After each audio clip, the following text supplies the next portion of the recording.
Good morning, everybody. Welcome to the active lecture for June 17th. We are definitely beyond the halfway point for the course, believe it or not. So that's great.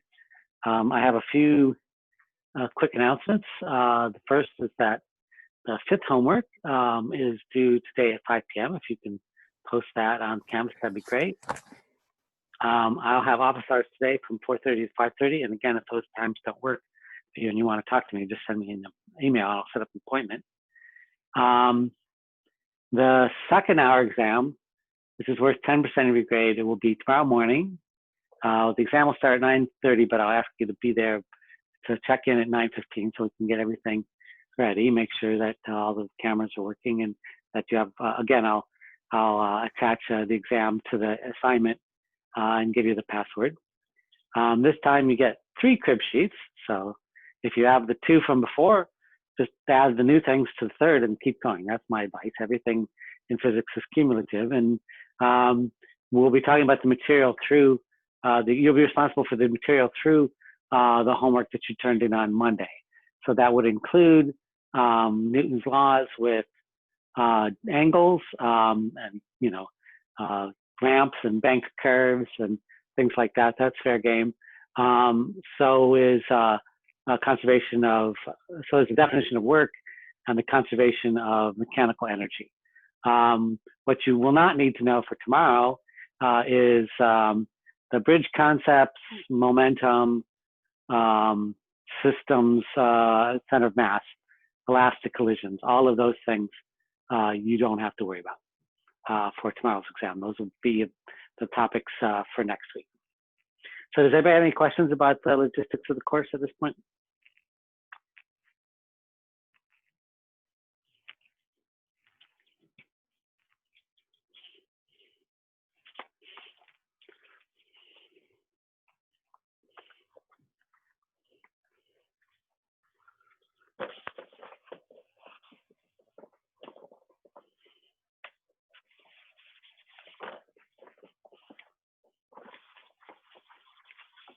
Okay, so we're going to do universal gravity today. I posted a video lecture by Richard Feynman that was given in the 60s about Newton's universal gravity. I posted it last night and then realized this morning I had forgotten to publish it on Canvas.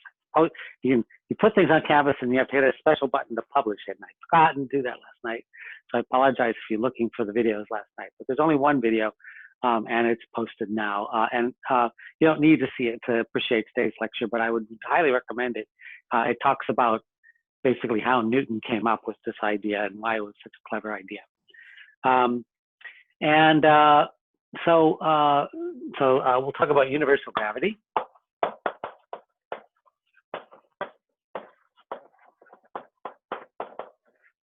And I mean, the key, here's the thing, you know, Newton obviously, the whole idea of Newton's laws, he was a smart guy, and in fact he was very smart because until he came along there really was no systematic way of doing mechanics. I mean, Galileo, Kepler, and others before him had some equations and some math. They didn't have this idea of physical law that is essentially a system that governs how things work.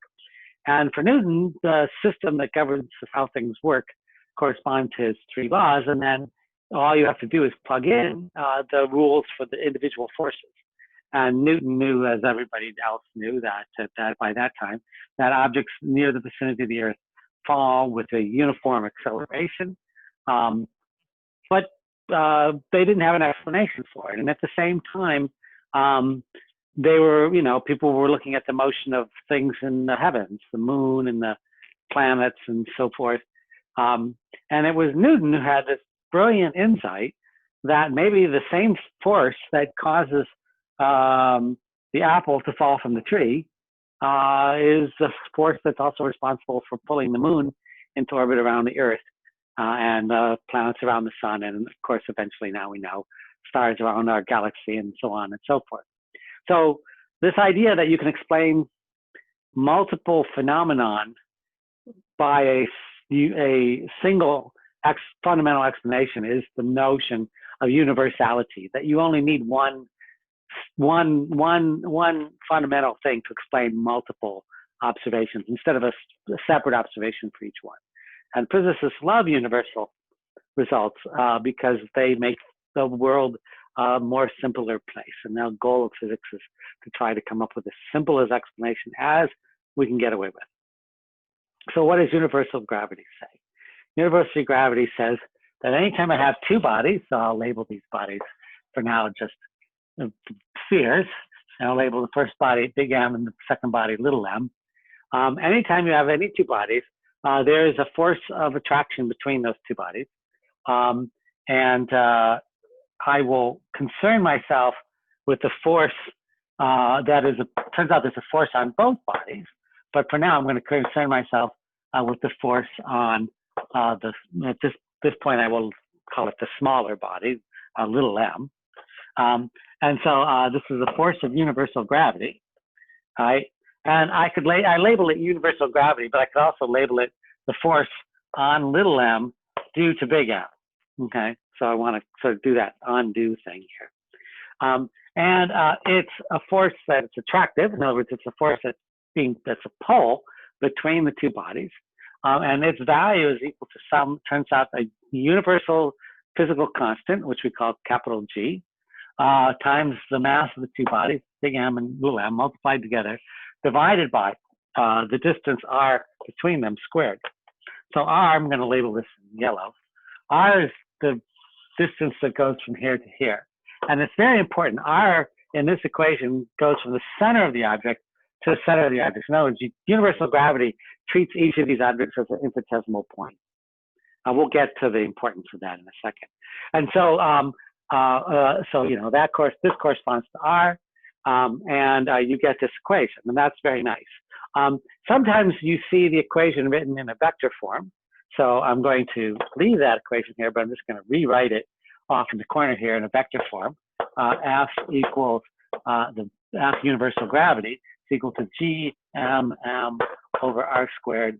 Well, how do I make that a vector? Well, again, I've got this vector here. I guess it's in pink and green now. So that's F universal gravity pointing back. To get a direction, I'm going to define the direction that goes from the big planet or big star, or whatever you're going to call it, big M to little m. That's going to be the position vector. I'm going to define that position vector R like this.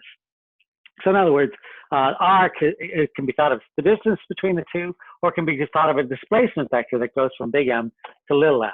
And in that case, the radial vector points from big M to little m, but the force is on little m, which is pointing in the opposite direction. So to indicate that it's an attractive force, I will define a new unit vector. Oh man, well, all we need is just a new unit vector, but okay, let's do that. A new unit vector that basically points, oops, not there. The unit vector is the unit vector that points along R. So I'll call that unit vector R hat. So it's just a vector that's a unit length that's pointing along the R direction. And in that case, the force is pointing in the opposite direction. So in other words, I add to this equation.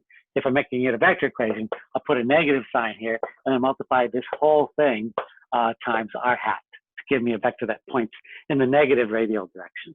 Okay, and this is, you don't generally speaking need this, but this is going to be useful for when we think about the potential energy associated with universal gravity. Okay, now this turns out to be a true statement for any. This turns out to be a law of nature that turns out to be accurate to an extremely high degree of precision. This is all you need to fly astronauts to the moon and back. It will give you the calculation to many decimal places. It will be perfectly right. And it's true that this force appears between any two bodies. One of the important things is to be aware of the magnitude of this coefficient capital G, which is again a universal, is a physical constant, and it's equal to 6.7 times 10 to the minus 11 in SI units, which are, well, you just think about it, it's basically newtons meter squared per kilogram squared. Okay, but the key issue is that it's very small. So if I have, for example, a block here and another block here, and this block weighs 1 kilogram, and this block weighs 1 kilogram, and they're separated by, say, a meter, so all of these numbers are basically 1 in SI, then the force between them will be about 70 trillionths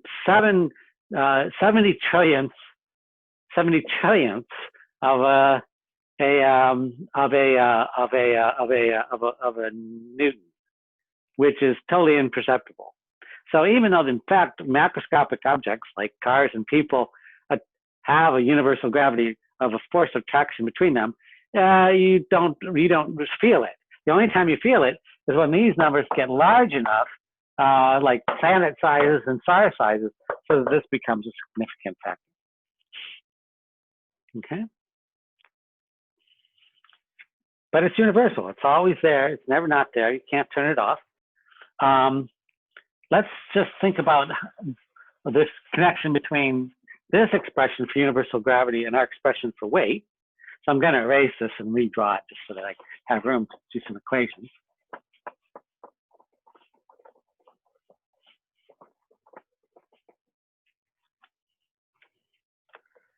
So again, F universal gravity is equal to Gmm over r squared. That's its magnitude. So it's a known force. What about the weight force? Well, remember, the weight force, if I have on any given body, is equal to mg. And what I'm saying is, what Newton realized is that these two are functionally equivalent expressions for the same force. They're both gravity, if you will. So how do I reconcile? This force looks like a force that just depends on the mass and a constant. This force depends on two masses and a different constant and a radius squared. So the way to think of it is, is to sort of think about, well, what's going on near the surface of the Earth? So there's the Earth, like this, and we will put not to scale person standing near the surface of the Earth. So not to scale, but the key issue here is that compared to the Earth, people and buildings and even people in planes are really close to the surface of the Earth. The Earth is, 4,000 kilometers across, and people are basically small compared to that. So we know that even though I'm standing on the Earth, my distance from the center of the Earth, that's just the radius of the Earth, which even if I'm jumping up and down or whatever it is, it's about the same thing, okay? So if I ask, well, what is the force of universal gravity on me? So if my mass is m, and the mass of the Earth is m sub e, what's the force on me? So I just write down that equation here. So I write down F sub universal gravity is equal, let me write it over up a little bit so I have some room. So I say, F sub universal gravity is equal to capital G times the mass, in this case, the mass of the Earth, times my mass, divided by the radius of the Earth, quantity squared, okay? So that's the force of universal gravity on me. So what I say is, oh, okay, well, everything works out fine. I can set F universal gravity equal to the weight as long as I take this term here and turn that into G, right? So this basically becomes G. So this is just mg, okay? So in other words, the value of 9.81 meters per second is fundamentally derived from this more fundamental constant times the mass of the Earth, which is quite large, times the radius of the Earth squared, which is also reasonably large.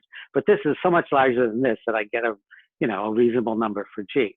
Notice that the force of weight will change if I'm on a different planet than the Earth, say. If I go to the moon, the mass is much smaller, and so the force is about an eighth of a G instead of what we experience here. If you go to a more dense planet, the force in principle could be higher. You would weigh more, depending on which planets you happen to be on. The one little tricky thing here, and you may have noticed it, and it may have bothered you, or it may not have bothered you, is that even though I'm standing, I mean, look, here I am. I'm standing on the surface of the Earth, right? Well, I'm in the house, but this is also on the earth. I'm standing on the earth, okay? And then I ask the question, how do I figure out this force? And what do I use for the radius? Well, obviously, I'm almost in contact with the radius of the earth. That, the radius of a few meters, or that distance, that's not what goes in here. The distance that goes in here is from me to the center. That's always the distance we use, from the center to the center. You treat the body, the whole earth, as if it were concentrated in a single point. And it turns out when we do that, we get the right answer, and that's what Newton did. And it turns out that the fact that we can do that is non-trivial. In other words, it bothered Newton that this actually seemed to work. So we'll talk about that as well. All right, questions about this so far? So I can go back and forth between weight and universal gravity by just recognizing that weight is universal gravity for the Earth at the center of the Earth. I mean, at the surface of the Earth, relative to the center. Okay. What else do I want to say about universal gravity? A couple other things. The next thing I want to say is I want to talk a little bit about the case of universal gravity when I've got a circular orbit.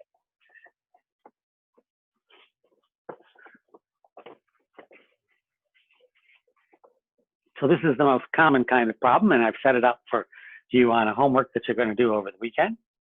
So I have, for example, an object, big M. So this is a heavy object. So I'm going to say, M much greater than little m. So big M much greater than little m. Why is that important? I'll show you. And then once I've defined that object, I'm going to define another object that is in a circular orbit, which is to say that I'm going to tell you that everything is set up so that it's moving in a reasonably perfectly circular path centered on that planet. And on that path will be another object, which will have a mass little m. So it will be moving on the path with some, like this, and it will be moving with uniform circular motion. And in this case, I will, different problems should be given different things. So in this case, for example, we might give you the masses, and then we might give you the radius from the center to center again. That would correspond to, I'll call that capital R here to make it clear that that's a parameter of the problem. Okay? And so I can ask all kinds of questions about this situation. I can ask, what is, given that this is true, can I figure out what the velocity of the body must be? Can I figure out the period of the orbit? Is there some constraint on the period of the orbit? Okay. So I'm going to argue that the motion is uniform circular motion, that it can't be speeding up or slowing down, because the force expression, let's write it down, the force is equal to a g big M little m over r squared. That's its, that'll be big R squared in this case. This is the force on little m due to big M. So I'm going to make that a little bit clearer. That's all mine just up there. The force on little m due to big M, that's what the force is here. All these terms here, as long as I'm in a circle, all these terms are constant. And so I'm expecting the magnitude of the force to be constant. And therefore, I expect the acceleration to be constant, which it is if I'm in a constant orbit with constant speed, constant radius. Okay, it's not that the acceleration is constant. It's not. It's actually, well, let's work out what it is. So that is the force of universal gravity. And then I can say, okay, I know what to do with this situation. I'm going to apply Newton's law, right? So Newton's second law, and I'm going to basically apply it in the centripetal coordinate, which is to say towards the center. So we know that there's a force of universal gravity that's being applied. F universal gravity, that's the same force as I've got here. And I just want to apply Newton's second law and see what we get. So we write down the second law, F sub C equals ma sub C. That is the second law. Yes, everybody happy? And then I figure out what it is on each side. So same recipe as always. So this is just equal to mv squared over, well, in this case, it would be capital R. on the right side because it's centripetal. And the only force, because I've only got these two bodies in space, and the only force on it is that centripetal force, is the universal gravity force. So let's write it in. So this would be Gm over r squared. So I've got this equation. It's a nice equation. So let's see. What can we do with this equation? Well, one thing we can do with this equation is you notice right away that the masses cancel out. The mass of the little body doesn't matter. And then I could basically write down, well, what's going on with the velocity? So for example, the velocity squared, well, that's just equal to, well, we bring the velocity, bring r over here, so we get Gm over r. So basically, you know, this is interesting. So in other words, once I pick the mass of the big planet and the mass the radius of the orbit, that determines the fact that it's in circular orbit means that the velocity has to have a very particular value. The velocity can't have any other value. If it did have a different value, then this orbit wouldn't be circular. Okay, so that's nice. And then one other thing I want to add, I'm just going to erase the bottom part so I can do the a little bit of extra algebra. I can say, well, remember, what do I know about period, right? So I know that the velocity for a uniform circular orbit is related to the period by it's the distance around the circumference, which is 2 pi r times the time it takes to get around, p, right? So that means I can take this relationship. Again, it's only true for uniform circular motion. You can't use it any other way, but that's what we got here. And I can plug that in here. So I get basically this squared. So I get 4 pi squared r squared over p squared is equal to Gm over r. And then I do just a little bit of algebra. I'm going to flip it, bring the r's on one side, bring everything else back on the other side. I get p squared over r to the third is equal to a constant, which turns out to be 4 pi squared over Gm. Okay? And it doesn't take a lot of algebra to do this manipulation, and you get this thing, this expression. And this is a relationship that people knew about in Newton's time. This is known as Kepler's third law. So Johannes Kepler was an astronomer, and he noticed that for all the planets in the solar system, which don't have perfectly circular orbits, but nearly circular orbits, that if you took the ratio of the period squared over the semi-major axis, which is say approximately the radius, cubed, that this was equal to a constant for every planet in our solar system. And for planets in the solar system, big M would be the mass of the sun. So you could actually use this expression, measure these quantities, and infer the mass of the sun. This is an equation you can use to infer the mass of many astronomical objects. All you have to do is say, oh, look, there's something in orbit about something else, and measure the period and the orbital radius, period of how long it takes to go around, that's the period, how long it takes that distance. If you get a handle on that distance, you can infer the mass of the central object. Okay. I like to call this Newton's modification to Kepler's third law, because Kepler just called this the constant. He didn't know what it is. Now Newton's telling you, that's not just any constant. It's a constant that depends on all these numbers, and in particular depends on the mass.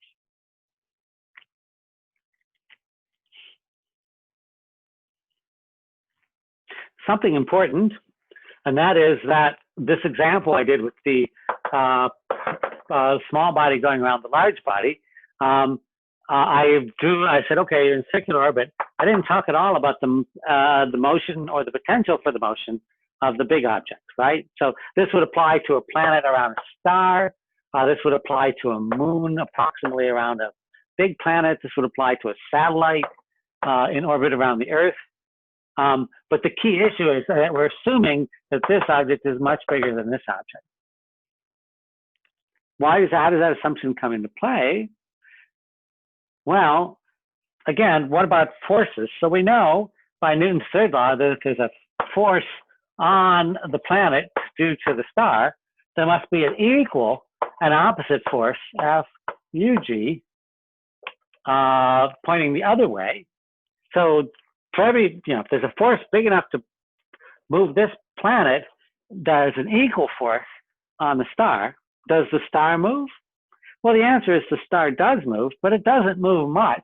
And the reason is because, again, the acceleration, which is the acceleration of the big M, which is proportional to the force on big M, is basically, that's basically, by Newton's second law, if F equals ma, that acceleration is proportional to big that force divided by big M. So in other words, for a very large object, the acceleration is very small. So yes, if the moon is orbiting the Earth, it actually does accelerate. Oh, somebody's getting echo here. Hold on just a second. Okay, everything seems fine now. So it's not that there's no force on the central object. It's just that the object, if it's very heavy, it won't accelerate. It's like a flea buzzing around a battleship. If there's an interaction between the flea and the battleship, it's the flea that will move, not the battleship. Okay. So any questions about this? So you should, if I give you a problem where I've got bodies in space, the relevant to force is universal gravity, and the nice thing about universal gravity is that it's known, you can, if you set it up in a configuration where you can calculate the acceleration, such as uniform centripetal motion, circular motion. Sorry, I can do it. Then you get a set of equations. You can basically apply Newton's second law and figure out all kinds of things having to do with the motion of the body. Okay, cool. All right. Let me erase all this. I want to go to the next step with universal gravity. Oh, by the way, universal gravity has now been added to your force menu. So that's the last force I'm going to add to the menu, I think. Oh, no, there's one more force called the hinge force, but we'll deal with that next week. I do want to talk about the question about what about conservation of mechanical energy? Is universal gravity conservative?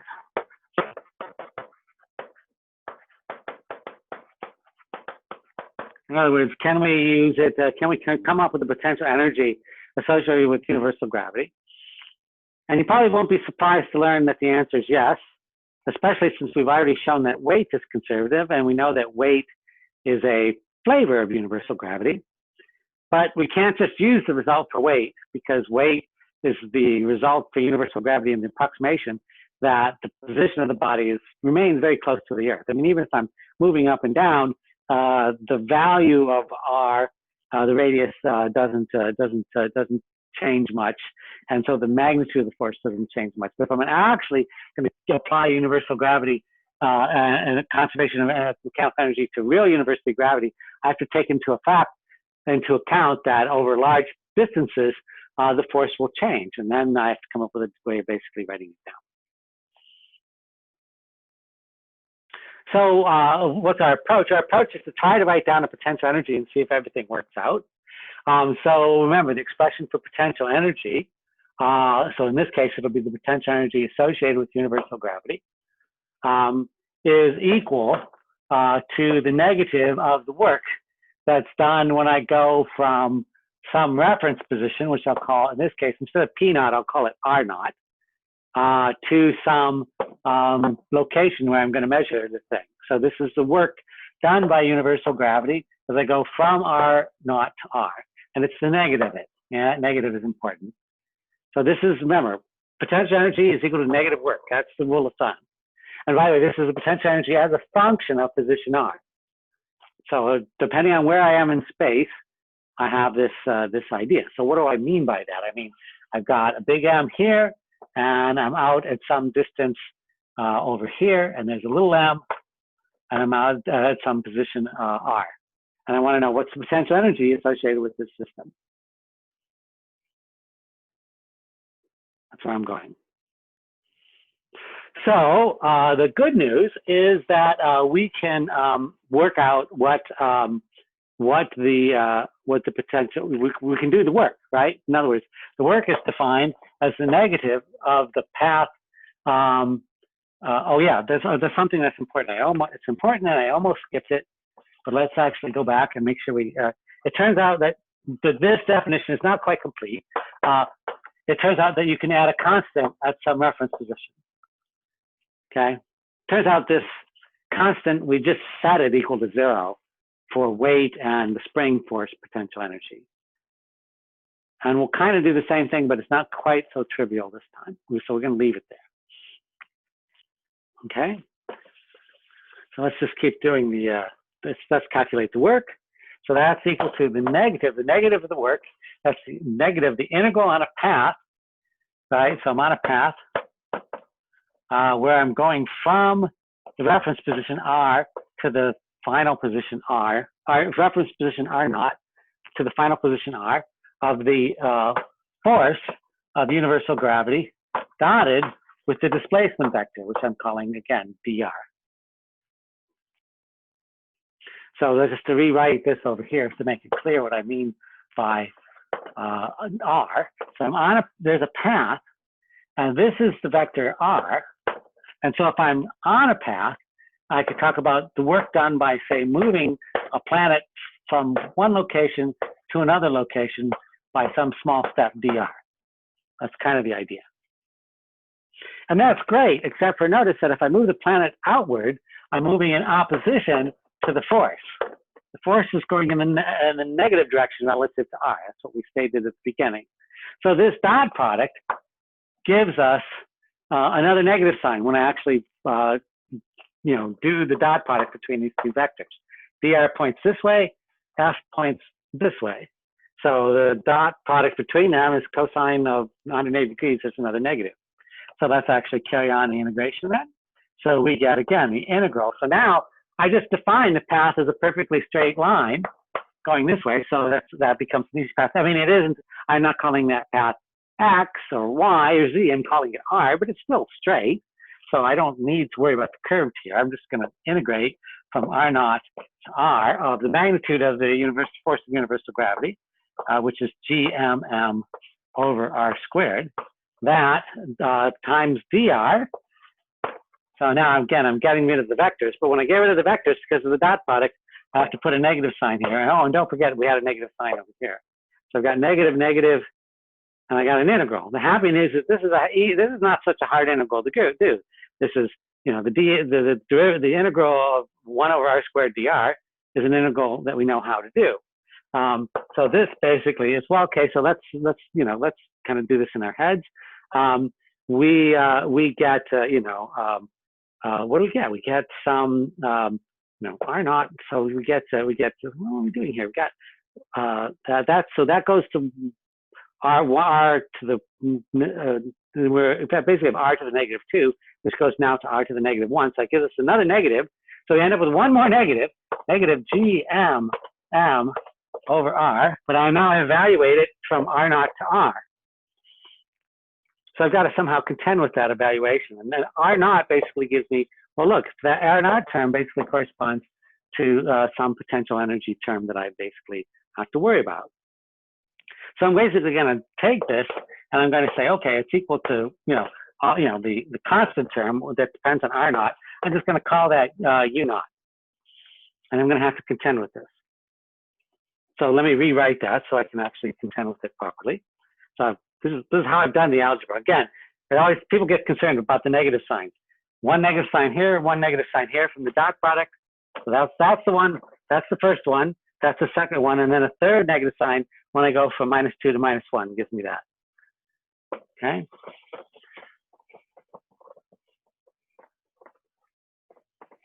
So let's actually write it down and then we'll figure out how that constant works.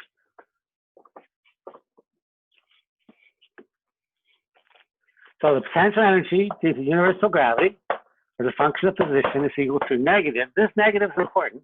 GMM over R. Notice it looks like the force, but there's no squared here. It's just R. Plus some constant, which we call the reference value at the reference position. So I have to pick some reference value at some reference position. And the happy news is that I can define the potential energy this way for any reference value at any reference position. The fact that you're free to do this sounds surprising, but it's not so surprising. It's just basically setting the 0 point or setting the non-zero point, just basically saying at this point, I'm going to pick as my reference, I'm going to pick some value. I'm going to go for it. Now, what we've done for all of the other forces, for weight and for spring, is we said, okay, we will pick the position corresponding to 0, and we will set the potential energy to 0. So in other words, we just set this term to 0 at 0. But setting the reference position to 0 is kind of a problem, because at 0, this term, which has a 1 over, is basically proportional to 1 over r. If r goes to 0, then this term blows up, and the potential energy goes to infinity, or negative infinity. So maybe that's not so bad, but that's not what I want. I mean, you know, having a term down below that blows up as I go to 0 is not automatically devastating, but it certainly discourages me from considering that 0 point. If I want to define the reference point as having a value of 0, or if at when this term is negative infinity, that's going to get confusing. So what's a better choice? A better choice is to choose, again, you're free to choose this, so we're going to choose this. We're going to choose u naught of r naught equal to 0 at some particular value of r naught that will make this calculation convenient.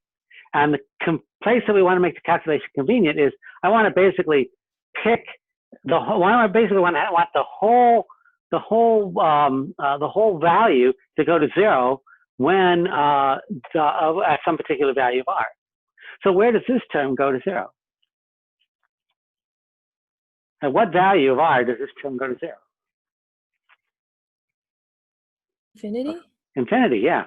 So I'm going to do this weird thing. I'm going to set the reference position as infinity. All right? And then I'm going to define the potential energy at that reference position as 0. Okay? And when I do that, then this simplifies to basically, for this choice, the potential energy is just equal to that first term, GMM over R. Okay? Now that might bother you. It might bother you to pick the reference point as infinity. But remember, we don't actually need to physically go to the reference point to measure potential energy. We just need to measure how much work would be done if I'd come from infinity inward. And you might be surprised to say, well, if I'm integrating from, I'm moving from infinity, isn't it infinite work? Well, no, because the force itself also falls as 1 over r squared. So it's not, it's a perfectly normal integral to do, even though the distance is infinite, you get a finite answer. So what does this expression look like? So this is worth committing to memory, right? So this is, I now have the potential energy due to universal gravity for any two bodies and any distance between them. This is the expression. And I can actually make a plot of that. So it's kind of worth looking at that. So different potential energies have different shapes. So for universal gravity, I'm going to make a plot. So this is going to be, and I'm going to do it like this. So this is 0, and this is U of universal gravity, and this is R. And what we've said is that at a great distance, the potential energy is essentially 0. But, the functional form is negative GMM over R. So that means that as I come in, this thing becomes negative, and then it goes down asymptotically as you get close to 0. So at any finite radius, say right here, the potential energy has some negative value that I can basically figure out by considering that. So this shape, the fact that it's always negative, has a name. It's called a gravitational well. And the key idea is that it implies that if you're in the attraction, if you're being attracted by some gravitational object, that your potential energy is negative. That means if you have no kinetic energy, there's no way to get out of that well. The only way you can get out of the well is to have a potential energy large enough to move you out to the distance where the force becomes negligible. Okay. It might bother you, again, the potential energy is always zero, but less than zero. But again, it's only the difference in potential energy that comes in when I actually do the calculation. If I apply, I say E tot equals E tot prime, then this would be K plus U equals K prime plus U prime. And this would be 1/2 mv squared plus minus GMM over R. That's equal to 1/2 mv prime squared plus minus GMM over R prime, right? And so even though these two terms are negative, it's the change in those two terms that gives you the change in the potential energy, kinetic energy. So if I have an object that's only under the force of gravitation, if that object moves closer, in other words, if I have, say, a star and a comet that's falling into a star, as the object moves closer, the potential energy goes down, the kinetic energy goes up. And as the comet goes the other way, the potential energy goes up, so the kinetic energy goes down. Even though the value is negative, it's the change in the value that gives you the behavior. Any questions about that?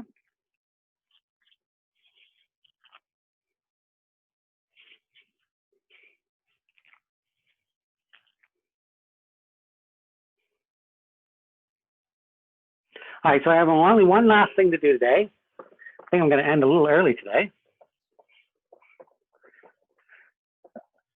If you look at the history books and you read the people who've studied and documented what was going on with Newton in his lifetime, you realize that there's considerable evidence that Newton figured out all of the stuff that I showed you today, the nature of gravity, the fact that Kepler's laws could be explained by gravity, the fact that in high precision, terrestrial and celestial physics seem to be the same thing in terms of gravity is concerned. But he didn't publish his results until late in his life. And one of the reasons he didn't publish his results is because he was very, how can I say, he was kind of combative. He was kind of, he would get in fights with people all the time about whose work was, who should get credit for which work, whether a certain calculation was right or wrong. And he learned, as a result, to be very conscious about publishing until he was absolutely convinced he understood what he had. And so, even though he came up with gravity relatively early in his life, he had several worries about it. And I will call these, Newton's three worries about gravity. Newton's three worries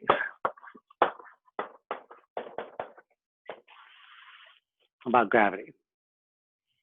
And what we'll do today is I'll write them down and we'll address one of them, but the other ones will have to wait until the last week of class. So the first worry is the worry of basically point mass worry, right? In other words, that worry basically boils down to what I stated before, this idea that if you take the Earth and you want to calculate the force on any object like a person, you end up taking the whole Earth and treating it as if all of the mass were condensed to an infinitesimal point right at the center, which is a worry because the Earth is not an infinitesimal point. And when you're standing on the Earth, it seems absurd to treat the Earth as an infinitesimal point. And indeed, if you think about universal gravity, what universal gravity tells you, so imagine you're in your room, right? And you look across the room and there's a chair.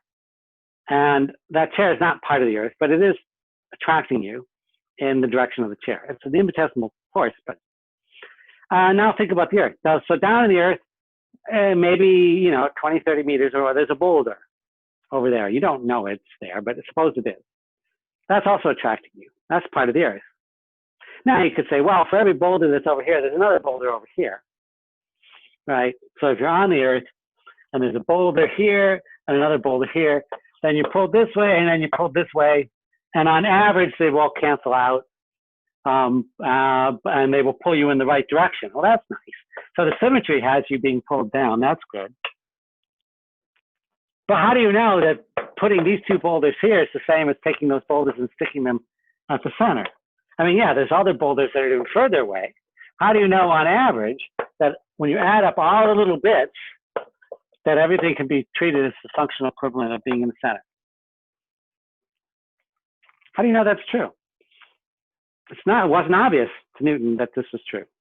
So he devised a system for calculating, with adding up all these individual little bits up together.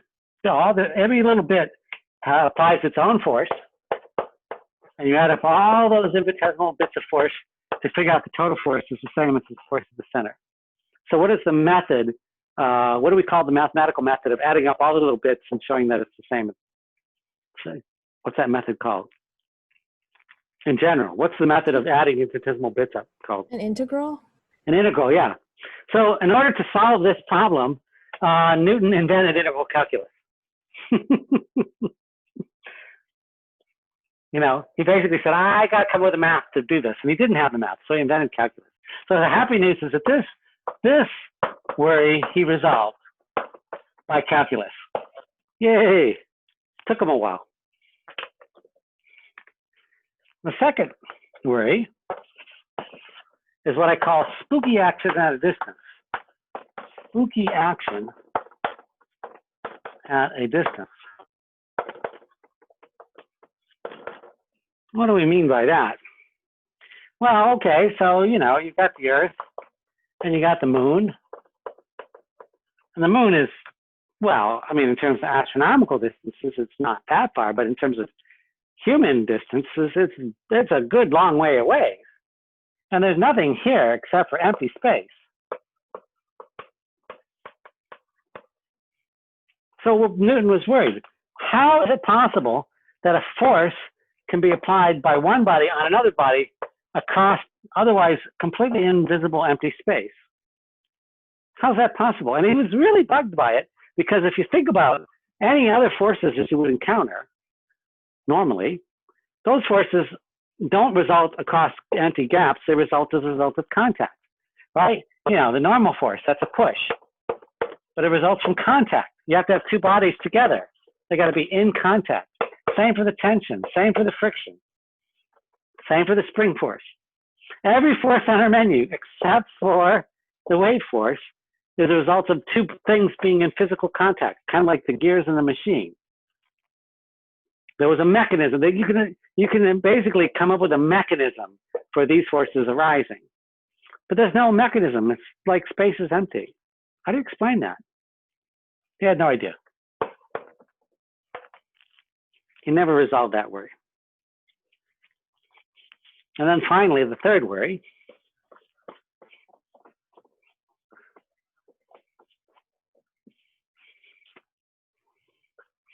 And the third worry is called the equivalence of gravitational and inertial mass. What do I mean by that? Well, it's almost as simple as writing down some equations. So if we take my favorite equation of all physics, we say F equals ma, that's a net force. This is one equation. We take another equation, which is universal gravity, which is equal to G m over r squared. So I stare at these two equations. Well, Newton kind of stared at them. We wrote this differently, but nonetheless, same idea. And I asked the question, what does m mean? What does little m mean? Little m mean in these two equations? Well, what little m means here is the idea that the bigger something is, the less it will accelerate for the same force. In other words, this corresponds to how hard it is to make something move. Okay, so we'll call this inertia. It's harder to push a battleship than a flea. So I'll call this, I could label this M inert for M subinertial. So what the M means here is resistance to being accelerated when a force is applied. In contrast, over here, what does this M here mean? This M here means how strong is the gravitational force? It's the source of gravity. I'll call that M grav. Why should this M and this M be the same? That's what Newton's asking. Yeah, we wrote them down, the equations, but why should it be that the same property that a body has to resist being accelerated is also the property that causes gravity to exist? It's as if gravity is fundamentally tied to the notion of, this is not gravity. This is true for any force. You could be in deep space and you can come along and apply a push to an asteroid or whatever it is. No gravity involved. The mass of the asteroid would tell you, the inertial mass of gravity would tell you, you don't need gravity. Gravity is not built in to this equation. And yet I'm using the same M here as I am here. In other words, gravity, the same M that is the inertia of the object, seems to be the source of gravity. Why is that? Why? This seems like a coincidence. How do you explain that these two different things, this inertia and this, the source of gravity, are actually literally the same value M? It's not just the case that they're proportional. They actually have the same value. When you actually work out these equations and prove that they're true, and you go and make the measurements experimentally, as far as we can tell, these two things are equal. And in fact, Newton's initial idea was that these two things are approximately equal, but they're not exactly equal. They just scale by some constant. And if we could just measure them accurately enough, we would find that they're slightly different because they come from different things. This is inertia and this is gravity. But as the years went on, after Newton published his results for hundreds of years, increasingly accurate measurements showed that these two things had exactly the same value to 4 decimal places, 5, 6, 8, 9, 10 decimal places, they have the same value. Why? Why should these two seemingly physical distinct objects have the same value? So that's his third worry. And again, he never solved that problem. And in fact, it would take until the 20th century before we had any idea for how to deal with this, which again, we'll deal with in last week's class. So universal gravity is a great idea. It made Newton famous. Newtonian mechanics ruled for hundreds of years in the wake of his publication. But again, he was hesitant. He didn't put his results out because he had these 3 worries, and only one of which he resolved. And it took time for the other ones to come to play. And that's gravity. All right, questions? Any thoughts? That's all I've got for today. Anybody have any questions about gravity, for starters? I think we've done today. We need to know the numerical value for gravity on a test. Like this, you mean? Yeah. Well, you got some crib sheets, yes? So write them down. How can I put it? You could ask this question. Have I ever given an exam where knowing that number is important? I've been teaching this class for 25, I've been teaching this class for 25, 30 years. I've never done that. But you should know that it's small, right? In other words, the reason that this number is important is not because I'm going to ask you to calculate it on an exam. I might ask you to use it on a homework. But the fact that it's small means that other forces come into play are much larger unless I have astronomically large bodies, right? So think about it. So if I say, for example, let me ask this question. So I ask you to do a calculation, and I give you some numbers. I say, here's some blocks and some apples or whatever it is. I say, what is the force on the normal? When you put and then you say, okay, the force of normal is 1.07 newtons. Say you did that, yeah? And I suppose I asked you, well, what's a newton? Like, do you have any physical intuition of what a newton is? suppose somebody came up to you and touched you with a force of 1 Newton.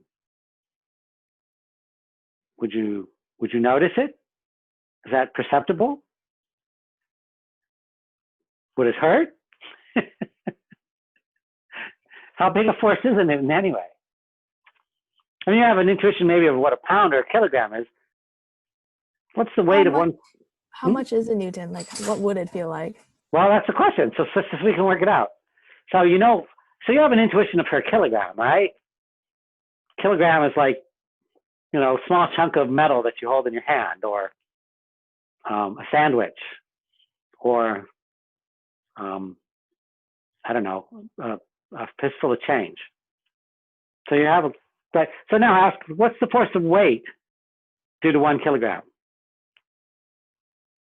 Just do the weight is equal to mg.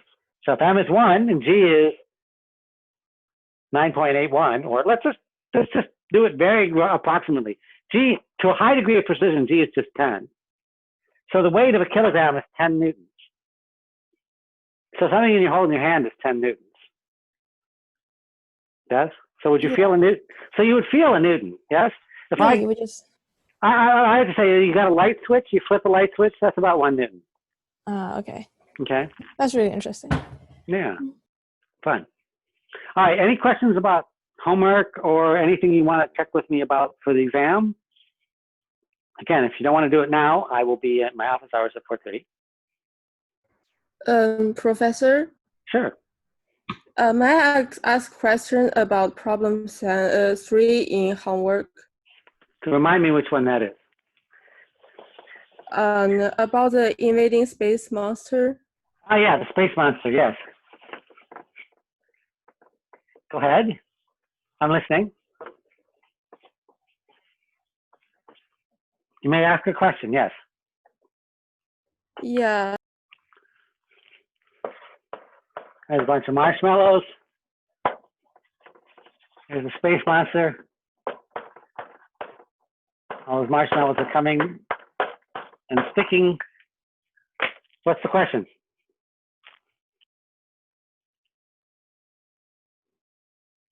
Do you have a question? It's asking how many marshmallows will the gadget have to fire and the monster to stop the horizontal motion? Right.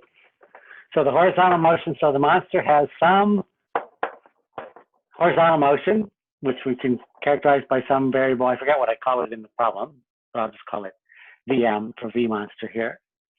Okay. And each of the bullets, the marshmallows rather, has some other velocity. So we'll call it VA for marshmallow, or whatever you want to call it. I forget what I call it. I call it something, or you call it something. Right? And I've got 1, 2, 3, N of these. Yes? So, question? What's the question? She's confused about how to set it up, like the center Well, of okay, mass. so let me ask you this question. Which concept applies here? So, again, every time you tackle a problem, you have to start with what is the main concept. So what are your options? Your options are, well, first of all, is this a kinematics question? Is it just position No. and no, it's not that. Isn't it a center of mass? Center of mass. Well, center of mass. The problem with center of mass, so the answer to the question, can you use the center of mass, is you can use that concept to solve this problem, but it's the long way around the block, shall we say. Center of mass is the idea that gets us to the concept that we want to use here. So the problem with center of mass is I don't know. The problem with the center of mass is I've got to contend with a calculation. So center of mass, x of center of mass is equal to a whole big equation, right? So I'd like to not contend with that equation if I can avoid it. Any other concepts we can use?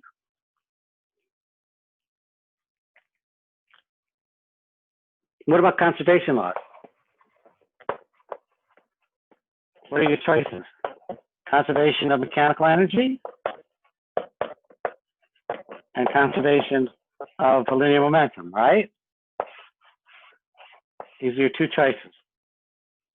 Can I use, in fact, I think one of the questions asks you, can you use conservation of mechanical energy? Can you?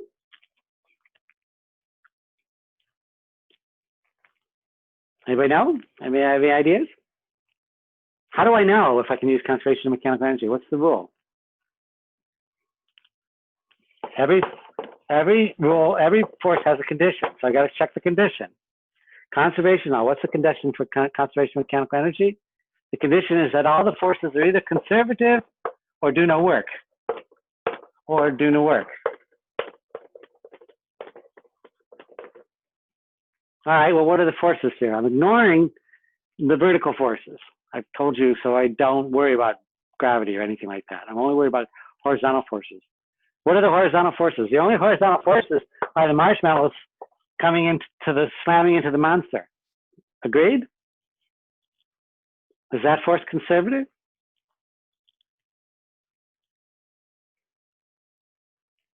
Anybody have any guesses? What kind of force is it anyway? Wouldn't be conservative because they're sticking. It's not conservative. They're sticking. Exactly. That's right. In other words, you know they're not conservative two ways. First of all, the forces are basically pushing on the monster, and unless you can demonstrate that the push is doing no work, the normal force in general is not conservative. So any push is a normal force, and these things stick. And furthermore, they're moving in the same direction as the monster, so work is actually being done, even if, in this case, it's negative work. So we don't meet the condition. Unless I tell you the force of the collision is totally elastic, or that you're given the forces, and you know they're conservative or do no work, then you can't use this. No, you cannot use conservation of mechanical energy. Why? Because it doesn't meet the condition. What is the condition? That the forces are either conservative or do no work. The force on the marshmallow is neither conservative, and it does do work, so we know that's not true, so you can't use this. What's the condition for conservation of linear momentum? The condition is that An isolated system. the system is isolated. Now, again, I tell you to ignore the vertical forces, and indeed, gravity is in space, so I don't tell you whether gravity is here or not, but anything vertical we ignore. But in the x direction, once the marshmallows have been fired, there they go. They're just cruising along, and I already told you that the space creature is jumping, so the space creature is not in contact with the floor. The only points of contact are between the marshmallows and the space monster. So if I define the system as all the marshmallows that need to stop him, plus the space monster, that's my system, all of those together, that system, I mean, there's all these internal forces, but there's no external forces. Remember, isolated means only worry about external forces. So there's no external forces. So the system is isolated. Yay! So I can use conservation of linear momentum, which is much easier than center of mass in this problem. Everybody agree? Anyway, you say, well, Mr. Koval, how do I use conservation of linear momentum in this problem? And it turns out it's just straightforward. It's just the only thing you don't know is the number of bullets, but you just keep that as a parameter. So before, I got to get the before and the after. The before is all these bullets coming along and they haven't hit. And the after, not bullets, marshmallows, is all these marshmallows stick and he stopped. So I say P tote equals P tote prime. Let's jump to the easy question. What is P tote prime? What is the total momentum of the monster plus all the marshmallows after they've stuck to him? What is the total momentum? It has to be something. What is it? It's 0. Why is it 0? Because I stopped the monster. He stopped. Yes? So the right-hand side is easy. That's 0. And then the right-hand side is just the two different things. They are a bunch of bullets. How many bullets have I got? N, I don't know what N is, times the mass of each marshmallow. Sorry, mass of each marshmallow. N times MA times VA. That's the momentum of the marshmallows, minus the mass of the monster times the velocity of the monster, right, or the speed of the monster, mvb. If I give you the vb as the speed, you either make that negative or you make that, that's a negative speed or a positive velocity, whatever you want to do. And everything here is known except for this. So it's really easy once you set it up. Is that helpful? The hard part is picking the concept. This is an isolated system. I set it up as an isolated system. I can use conservation of linear momentum. I know that it was equal to 0 because I've told you the monster stopped. So I just need to work out the momentum before the collision. Okay, any other questions for today? Otherwise, I'll call it a day. Yeah, makes sense. Say again, please. It does make sense. Yeah, okay, good. Professor, I had a question about what was going to be on the test. You said through homework 4. Yeah, that's right. Okay, so does that mean, does that include linear momentum, conservation linear momentum? No, it does not. Okay, so everything up until then. Yep. Awesome, thanks. And it doesn't include, it also doesn't include, inelastic collisions, no collisions at all, in fact. Okay. But it does include work, and it also does not include doing anything with the path integral, okay? Okay. So but it does include the idea of work. You should, if I tell you, if I could ask you what is the work associated with a force, and you could say, well, it's 0 if the path is, if the particles, if the body is moving perpendicular to the force, the path and the force are perpendicular. You could say that the work is equal to the negative of the change in potential energy. That's a possibility if the force is conservative. Or you could say that the work is equal to the force dotted with displacement if the two things are constant. I expect you to know these things. Great. Helpful? And then for conservation of energy, the only potential energy I could ask you for is the potential energy associated with weight, which is equal to mgy. You just know it. Just have that on your crib sheet and you're all set. Great. Okay? Not going to ask about systems. Not going to ask about, but I could ask, for example, I could give you a problem with pulleys. I could give you a problem with kinetic versus static friction. All of those are fair game. Thank you. All right, that's it for today. Anything else? Going once, going twice? Thanks, everybody. We'll see you at 9:15 tomorrow morning. If I don't see you at the office hours. Talk to you soon.